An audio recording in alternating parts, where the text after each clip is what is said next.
ప్రార్థన అంటే తెలియని నీకు ప్రార్థన నేర్పించిన వాళ్ళు వీళ్ళేనా? నీ కుటుంబం కట్టబడడం కోసం మాటికి 10 సార్లు నీ ఇంటికి తిరిగిన వాళ్ళు వీళ్ళ? నరకములో రేపు నువ్వు కనపడకూడదన్న ఆ ఒక్క దర్శనము కోసం నువ్వు అంటున్న మాటలు పడుతున్నా, నీ చేష్టలన్నిటిని భరిస్తున్నా. ఇంత త్యాగము చేసి ఒక దైవజనుడి కుటుంబం అంతా లోపలికి వెళ్ళిపోతే ఇంకా బయటుండి హేళనగా మాట్లాడుకుంటున్నటువంటి తరం అక్కడ మిగిలిపోయింది. మీరు మర్చిపోమాకండి అందరూ. రేపటికి వర్షం చిన్నగా మొదలైంది. చిన్న చినుకులు అనండి అందరూ. చిన్న చినుకులు పడుతుంటే ఒక్కొక్కరు పిలుచుకున్నాం, we will enjoy, డాన్సులు వేద్దాం, ఆనందిద్దాం. వాడు పిచ్చాడు, నవాగాడు పిచ్చివాడు.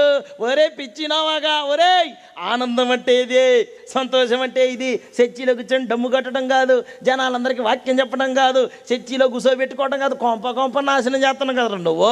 నీ పిల్లలకు కూడా ఆనందాలు లేకుండా చేస్తున్నావు కదరా. నీ పిల్లలకు కూడా స్వేచ్ఛ లేకుండా ఓడలో కూర్చోబెట్టు